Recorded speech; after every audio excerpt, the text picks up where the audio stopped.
Hello, ladies and gentlemen, and welcome back to Dominions for Multiplayer Showdown. Episode 19, turn 30. That's right, guys, we've made it to turn 30. More importantly, I've made it to turn 30. I shouldn't be here right now, but hey, here I am. Kicking.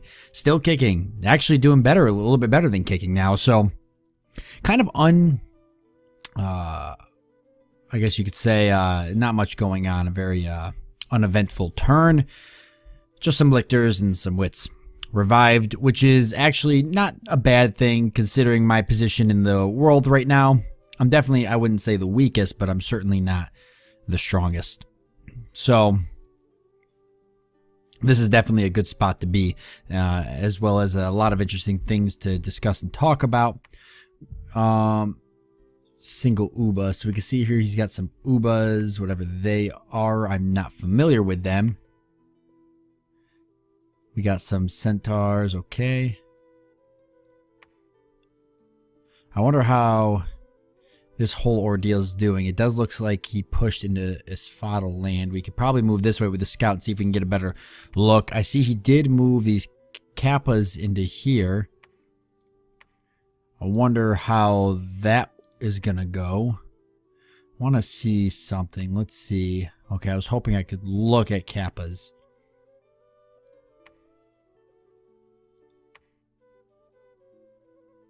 Reavers of the Deep, pretty worthless. Okay, Treasury 608, so it's getting up there. What's it take to build another fortress? Can I take a look? 800, so we're way out. 200 out still from that. We did get the Sunken Galley, which is pretty cool. We've got all these forces ready to go. Let's definitely go ahead and move our units in. Like so. Now, a couple things going on diplomacy-wise. Agarth has reached out to me. Let me know he was going to take Okul's from Vanheim. Trying to cut Vanheim's forces off, I guess. From what I'm understanding, Agarth is here. Vanheim, if I can look at this properly, I believe is somehow managing to attack from here. But mainly launching his strikes from here, and Agartha is trying to choke that. Now, I know a lot of you guys are going to know what's going on way more than I do because you can watch the other videos, but I'm just giving you what my point of view is, so you can see kind of what, you know, what I'm thinking and why I'm doing the things I'm doing because of what I'm thinking, not because of, I don't have hindsight like you guys have. So yeah, from what I'm understanding, Agartha is trying to choke something off here. He's trying to stop Vanheim reinforcements. I think Vanheim holds a fortress somewhere here. It must be somewhere down here is what he's talking about. Because he said he was going to push over here and stop Vanheim from being able, so I think he's going to go for this throne. Stop Vanheim from being able to send forces across the water. And then Vanheim is going to, he has a fortress somewhere, probably down here, and he's, I think, got this throne, from what I'm understanding. So Agarth has actually let me know that if I wanted to, since he, I guess, doesn't want these provinces or however he feels about them, he doesn't necessarily, he doesn't want them, so he said pretty much that I could take them back. I'll probably do that. I've already talked in the past about, you know, me and Vanheim, we've got kind of a non-aggression pact and almost a sort of alliance thing going on that we don't really tell anybody about. It really is more of like a non-aggression pact than anything, especially because Vanheim's forces are definitely tied up in other matters. But I've already expressed several times that these two provinces, they should be mine because I need them to give me a nice buffer around my capital. The fact that Vanheim could potentially just move one turn straight into my capital area, that's a big deal, and that's something I can't really put up with. And I've got my dominion in these two areas anyways, so they really should be mine. I mean, I guess my dominion's off over here too, but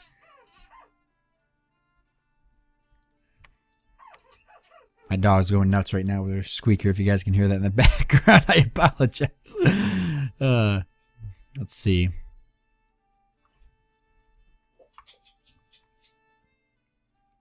Yeah, Dominion comes out. It even goes all the way over here a little bit and into the water. So, I mean, these definitely should, yeah, what was I saying? These should definitely be mine because they're right next to my capital. Now, let's go through here.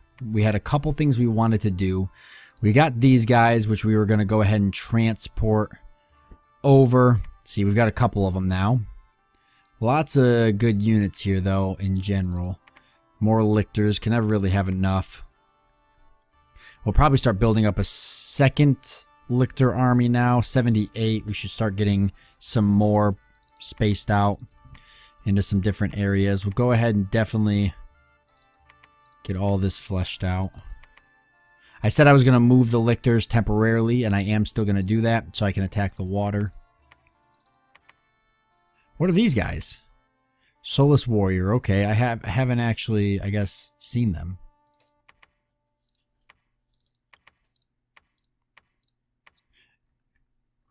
Yeah, if Shanu thinks they're going to beat me with that water province, they're very gravely mistaken. I want that province more than anything. I may even go ahead and do the swap right now for the sake of, because I could essentially make the attack this turn. Let me take a look and see what I've got here, because I'm setting everything up to be able to do it. Yeah, he's going to go in the water. And like I said, so what I'm basically looking at right now is originally I altered my plans, and my plans were to send him, my Bane general, essentially, into the water with an army. He's got a good sized army here, and we're going to flesh that out in a second. I was going to leave the Mountain King here for just basic defense, just in case. And these two troops, their movements here, the forces, they're going to move as well because they can make that jump. So it would have been all of these units, the Bane, and all of these units. But I've then recently kind of changed my tactic, and I was going to use this sensor here to bring these wits down to equip the Bane. I've actually kind of changed this tactic, and I've decided that I might as well just take all my lictors and put them somewheres to defend here at my capital. And I can put the wits on the Lich King, and since he's amphibious, as well as all the units that are with him, I could just push him into the water too, because at this point, why not? I mean, worst case scenario, if somebody decides to take advantage of me and attack my capital or something, the lictors can are more than capable of defending the location from inside the fortress.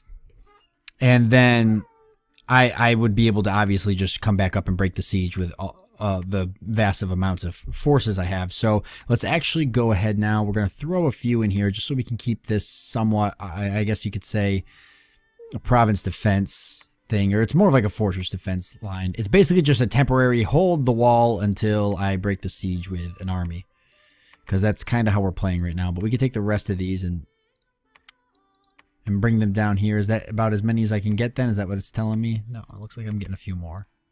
Oh, no, I guess it's not. And we've got you, so we'll go like that.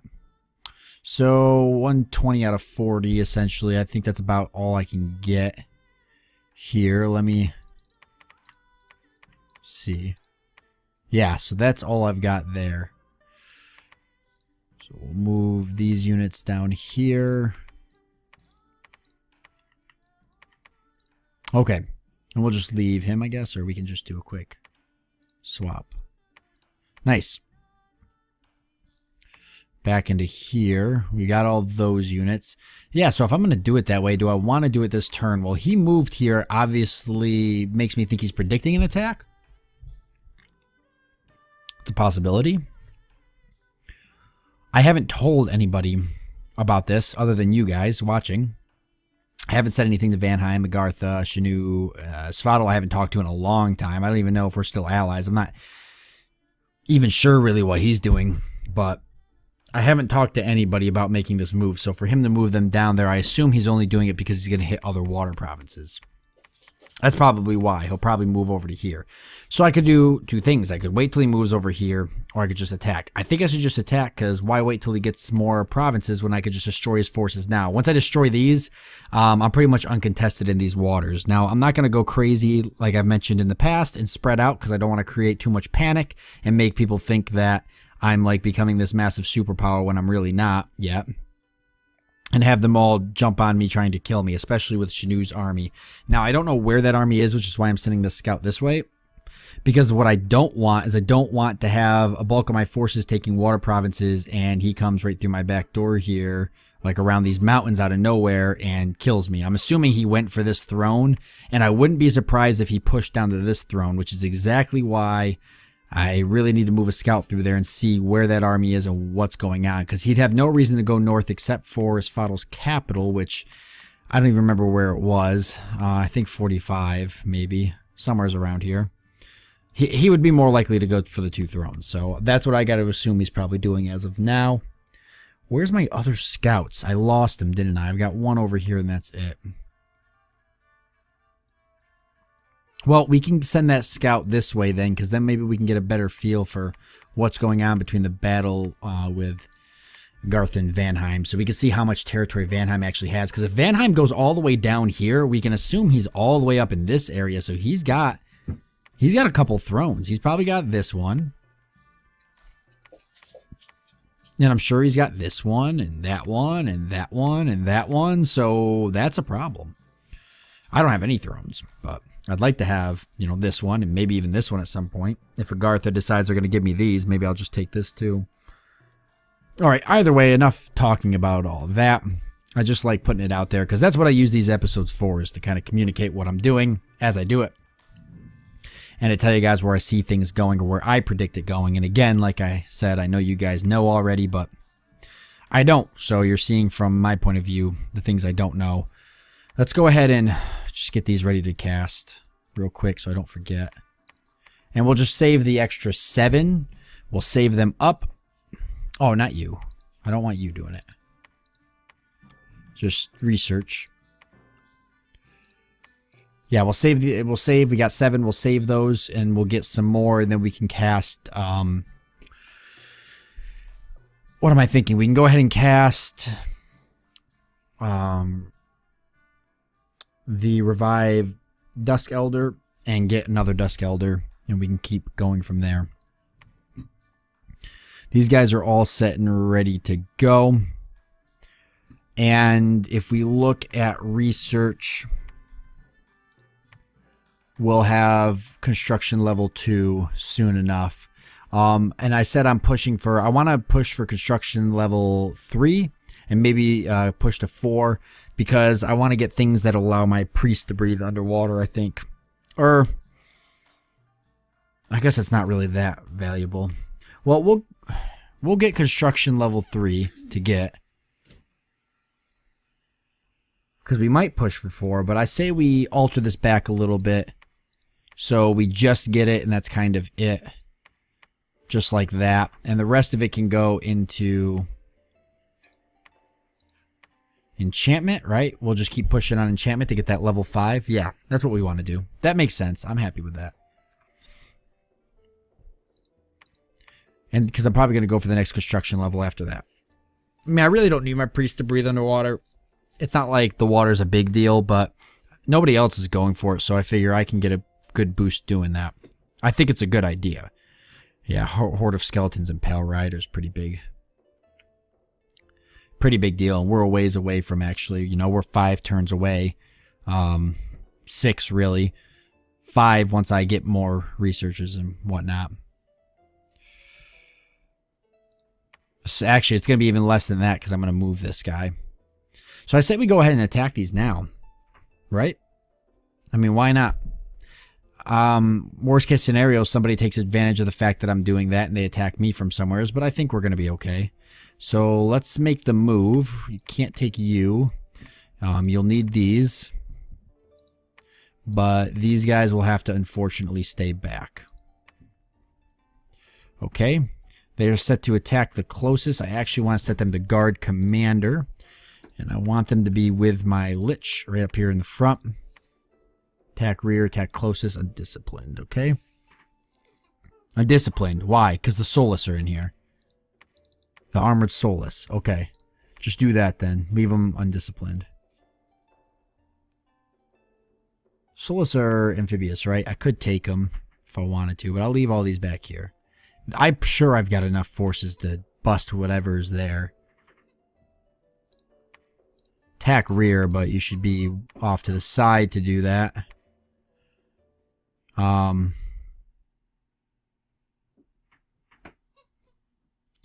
Just to see Oops.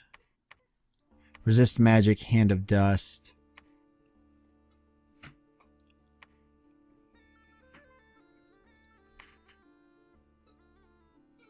I'm just seeing if there's anything else I'm missing, and it doesn't look like it. Astral healing. But that's not really any good for what I'm doing.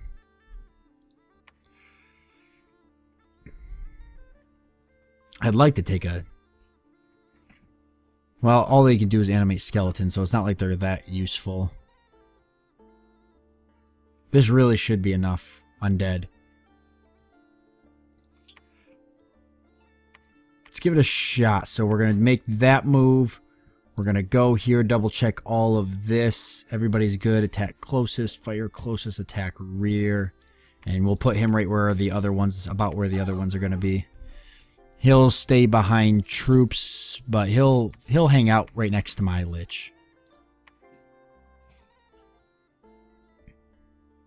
And this is going to stay back in guard. Okay, so you're ready to make that move. And these units. Attack closest, attack rear. They're off to that side. Let's put them off to this side. Get real creative, I guess. Undisciplined, just a big blob up in the front to absorb. Whatever. Attack closest. We'll put you guys up in the front over here. I'm pretty much happy with everything else. And we'll just leave this Mountain King here. Right? So we'll do that. Alright, leave him there, right? Because I can't think of anything else he's really useful for right now. Other than going around and maybe grabbing up other units for things. We'll just leave all that the way it is. You go ahead and search for magic sites. And this is kind of fine the way it is too. Yeah, so all in all, I'm kind of excited to see how we do. Right? Yeah, I guess we'll see. I wonder if I should move this guy back with all these forces, because then I can unload these forces. I'll move him back here, because then I can unload these forces into here. No point in keeping them where they're at. I might as well do the same thing with this guy. Start centralizing all my units into one location now and get ahead of the game, or try to stay ahead of the game instead of falling behind. Because eventually the forces build up and they get harder and harder to move. Especially if my commanders, like these nice little commanders that spawn in, if they start getting wiped out, it just gets even more frustrating. But we'll leave him there because he can move some guys around. And I'll move these two commanders into here. Right? Like this. Because if I do that, they move into here. Then I could take all their units, put them back up here, move the commanders back to their regions, and just keep hauling troops back and forth. And using those to flesh out other armies like the Bane General. So, okay. I'm pretty sure I got everything. I might have missed a few things, but yeah, we're going to make this move then. I say we go for it. It's not necessarily a big declaration of war against Shanu. I don't even know how powerful he is. I imagine he's all the way over to here, and he's probably over here and up here. His army's pretty large, but I'm pretty sure that's all the forces. I don't think he's got another army like that. So if his army was to collide with my army, I think I would win. I would say that I have things in my favor that I could win against an army like that if I had to. So this, like I said, this isn't a direct declaration of war. It's mainly going to be I just want to take these water provinces because I think I should have them. You can see that opens up a lot of attacking his provinces, so I'm sure he'll be pretty nervous, but there's a decent amount of population here. Not all that much. Here's got a lot better. But might be some stuff here we find too. Some magic sites. After we take these two, what's the next move after that? Probably, we're going to move into these once Agartha kind of gives us the okay.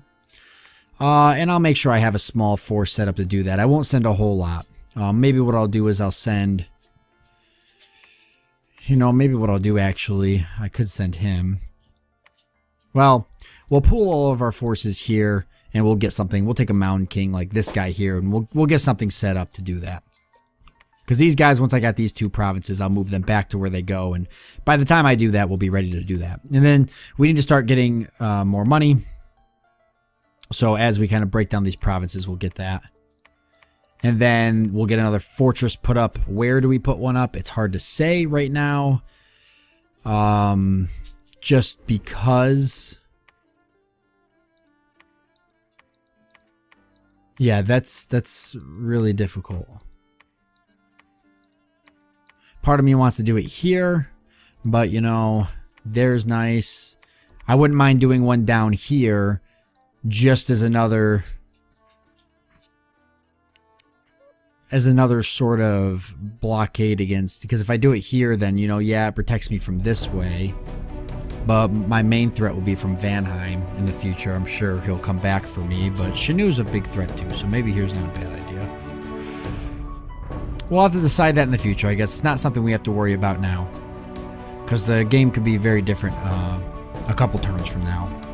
Well, either way, then that's the end of this turn. So I want to thank you guys for joining me. I do hope you enjoyed it, and I look forward to seeing you next time.